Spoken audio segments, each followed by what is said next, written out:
Mobile में लोगों की फ़ोटो आती है, मोबाइल में लोगों की आवाज़ आती है। आप मोबाइल को आप तोड़ डालो तो उसमें कोई आदमी तो नज़र आएगा नहीं, वो तो मशीन है, फंक्शन करता है। Waves of light, waves of magnet, waves of current, waves of sound. आवाज़ यानी ध्वनि की तरंगे हैं, प्रकाश की तरंगे हैं, चुंबकीय तरंगे हैं, करंट पावर ऊर्जा एनर्जी बिजली की तरंगे हैं। इससे विज्ञान जैसे यहाँ चल रहा है, ऐसे ऐसा सिस्टम ये मशीन प्रभु ने बनाया है। इसीलिए मानव शरीर की बड़ी महिमा गाई गई। इसको केवल खाने पीने सोने में तमाम कूड़ा कचरा डालकर लोग इसको बीमार कर देते हैं शरीर को। ये शरीर कितना बेशकीमती है, इसमें ऐसा ऐसा सिस्टम मशीन फिट है। अगर इसको वेद लिया जाए, साध लिया जाए, इसकी जानकारी कर लिया जाए, इस यूनिवर्स की सारी रचना, इस माथे में ललाट में ऐसी दूरबीन, ऐसी मशीन, ऐसा इंटरनेट, कंप्यूटर, मोबाइल फिट है कि आप यहीं से बैठ करके देख सकते हो। राम नाम मणि, राम प्रभु का देश। राम प्रभु माने जिनको व्यापक ब्रह्म निरंजन कहते हैं। सहस्र दल कंवल बहुत ऊंचाई पर है, सूरज मंडल, तारा मंडल, चंद्रमा मंडल, यहाँ से कितने अरबों अरब योजन की ऊंचाई पर, किलोमीटर में तो गिनती नहीं हो सकती।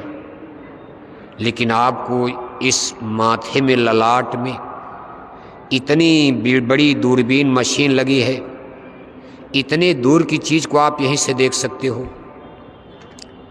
जैसे क्रिकेट का खेल लंदन अमेरिका में हो रहा है, आपके हाथ में इंटरनेट, कंप्यूटर, मोबाइल है। अमेरिका 10,000 किलोमीटर दूर है, लेकिन अमेरिका में होने वाले खेल को, गाने बजाने को आप अपने घर में बैठकर यहीं मथुरा में अपने कमरे कोठरी में यहीं से देख सकते हैं। आँख तो नहीं देख सकती, लेकिन मोबाइल की आँख से आप देख लेते हो। मशीन से बम्बई में क्रिकेट का खेल हो रहा, आप अपने कोठरी में, कमरे में रात में बैठकर देखते रहते हो। प्रकाश देखना भी है और आवाज़ को आप सुन भी लेते हो। इसी तरह से दोनों आँखों के बीच में मुर्शिद नैनो बीच नबी है। ऐसा सिस्टम, विधा, व्यवस्था करतार ने सेट कर रखा। हम आप यहाँ से देख भी सकते हैं, सुन भी सकते। देखने की क्रिया को ध्यान कहा जाता, इसको दृष्टि योग साधना कहते हैं। और सुनने की क्रिया को भजन कहा जाता, भजन, कीर्तन। सुनना और देखना दो चीज़ें। 3 युग बीत गया, हमारे ऋषि मुनि देखने की क्रिया में लगे रह गए। सतयुग त्रेता द्वापर बीता, कोई न जानी शब्द की रीता। कलयुग में स्वामी दया बिचारी, प्रगट करके शब्द पुकारी। देखने वाली क्रिया को योग साधना, दृष्टि योग साधना। हमारे ऋषि मुनि जंगल में जाकर आंख बंद करके, इसके अलग अलग सिस्टम हुआ करते थे, अनेक विधियां थी, प्राणायाम, कुंडलनी, जागरण, क्या क्या। ऐसे आंख बंद करके मन बुद्धि चित्त का कंसंट्रेशन, यहाँ मन बुद्धि चित्त ध्यान एकाग्र करके और देखते थे। इसमें बहुत समय लगता था, हजारों बरस, 2-2 हजार बरस, 10-10 हजार बरस। लेकिन अब कलयुग में संतों की दया कृपा हो गई, इसके पीछे भी राज रहस्य है। आप कहोगे ऐसा कलयुग में क्यों हुआ? कलयुग बहुत खराब समय है।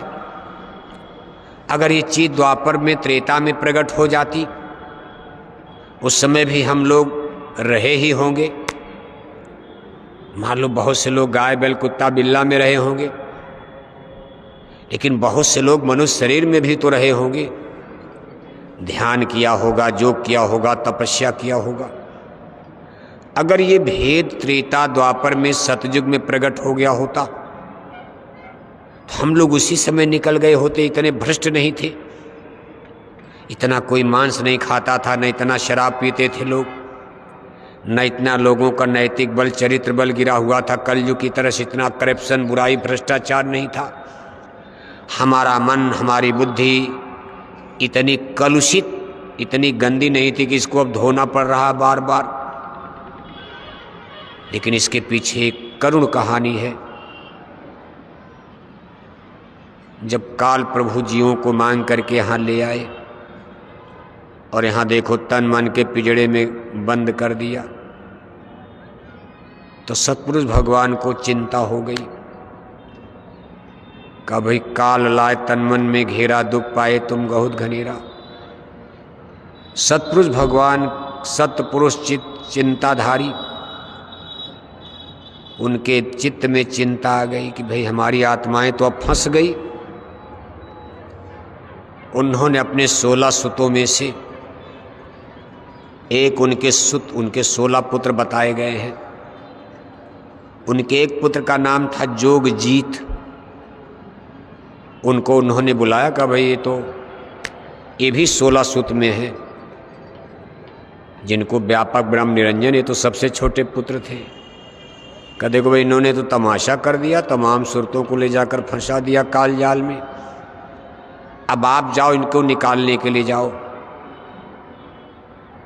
तो जोगजीत भगवान ने कहा पिताश्री, यानी सतपुरुष भगवान से उन्होंने कहा भाई वो तो बड़े झगड़ालू हैं।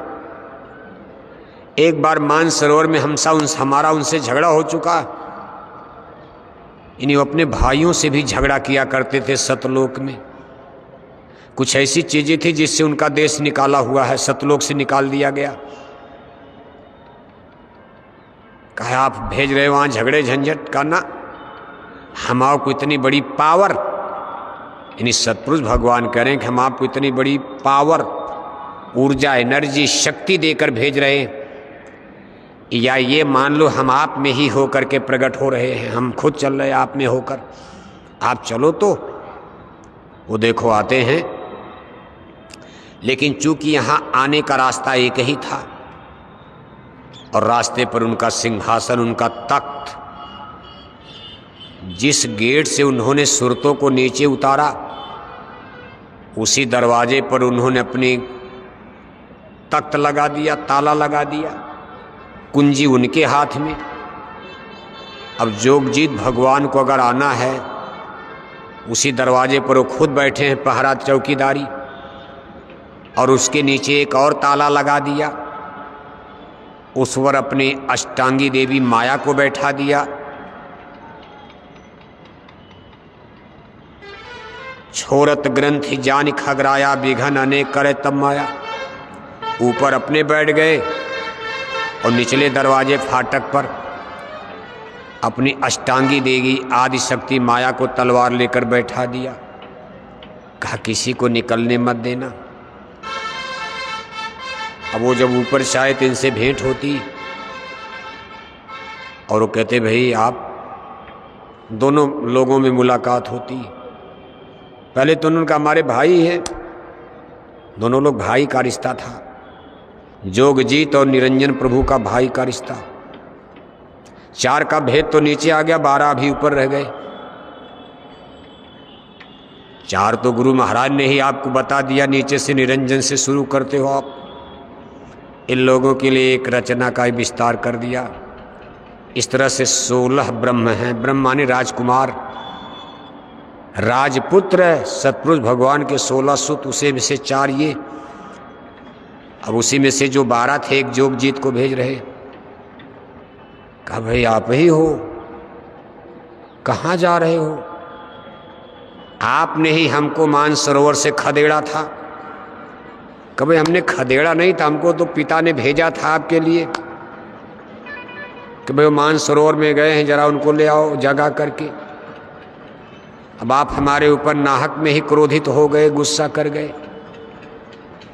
कहा ना ना ना, अब आप बड़े मौके पर हमसे मिले हो, अब हमारी गिरफ्त में हो। तो जोगजीत ने अपनी शक्ति, चूंकि उनके अंदर सतपुरुष भगवान खुद प्रकट हुए, जब उन्होंने अपनी शक्ति का इजहार किया तो निरंजन प्रभु गड़गड़ गड़गड़ कांप गए। जैसे लगता था उनकी सारी शरीर कंपित हो गई, डर गए। अरे कहा ना ना, हम तो आपको अपना भाई मान रहे थे और हमारी नीयत बिगड़ गई थी कि आज आपसे बदला चुकाऊंगा। आपने हमको मानसरोवर से खदेड़ कर भगाया था और पिता से हमारी बड़ी आपने शिकायत किया था। हम तो इसी में थे कि आज बदला चुकाएंगे, लेकिन आप भाई ने, आप तो पिता हो। यानी उसमें उनको सतपुरुष भगवान का अक्स, सतपुरुष भगवान की शक्ति नजर आई, दिखाई दिया।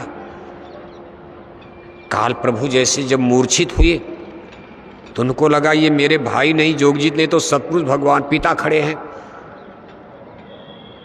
उसी समय निरंजन देव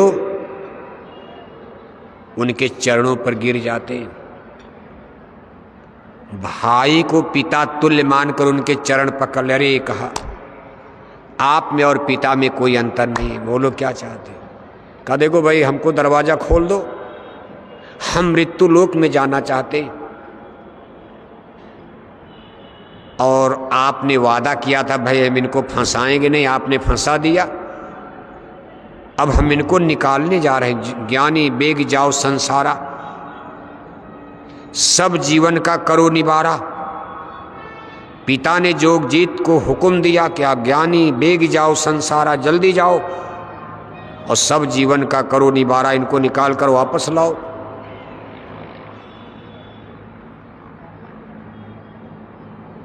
तो काल प्रभु ने कहा कि भाई जीव तो 84 के बंधन में, हमने यहाँ बड़ा जाल बना दिया। स्वर्ग नरक 4 खान 84, हमने तो इतना जंजाल, आप इनको निकालोगे कैसे। सतपुरुष भगवान ने कहा भाई नहीं, हमारे पास शब्द की डोर है, शब्द का जहाज है। इस शब्द की डोर पर, शब्द की जहाज में बैठाकर आपकी सारे ये बंधन, सारा जेल खाना टूट जाएगा। शब्द एक ऐसी चीज है, बहुत बड़ी चीज है शब्द। सब मरी जाए, शब्द नहीं मरता। कहा एक दिन आपकी 84 नष्ट हो जाएगी, स्वर्ग नरक, आपकी त्रिलोकी भी क्षय हो जाएगी, महाप्रलय में सब खत्म, लेकिन शब्द कभी नहीं मरता। और इस शब्द की ताकत हमारे पास है, इसके द्वारा हम जीवों का उद्धार करेंगे, पार लगाएंगे।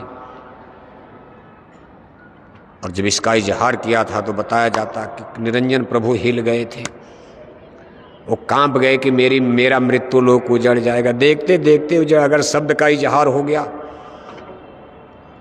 इस शब्द की इतनी बड़ी पावर है, ऊर्जा, एनर्जी है कि शब्द के बल पर शब्द धरती शब्द आकाशा, शब्द शब्द भया प्रकाशा, सगला सृष्टि शब्द के आछे, नानक शब्द घटा घट काछे। कहा अगर शब्द की शक्ति का इजहार हो गया तो ये धरती, सूरज, चांद, तंदा सब खत्म हो जाएंगे। सारे जाल जंजाल, जब स्वर्ग नरक सब खत्म हो जाएगा तो यहाँ कौन फंसेगा, सब जाल खत्म।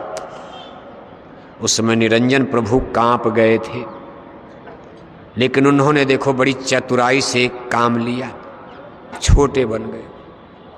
छोटे बनकर चरण पकड़ लिया। अरे कहा प्रभु पिता, अब भाई को देखो पिता तुल्य देखने। अरे कहा आप ही ने तो हमको वरदान दिया तपस्या में, आप ही का दिया हुआ तो सब राजपाट हमको मिला है,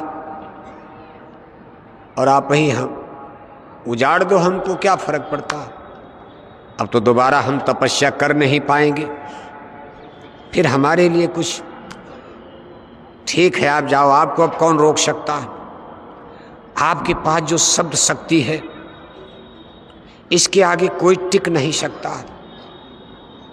लेकिन हम आपके, आप हमारे स्वामी हो, मालिक हो, करतार हो, कर्ता धर्ता हो, आपके अधीन हम हैं, तो हमारे लिए भी तो कुछ कर दो, हमको कुछ वरदान दे दीजिए आप।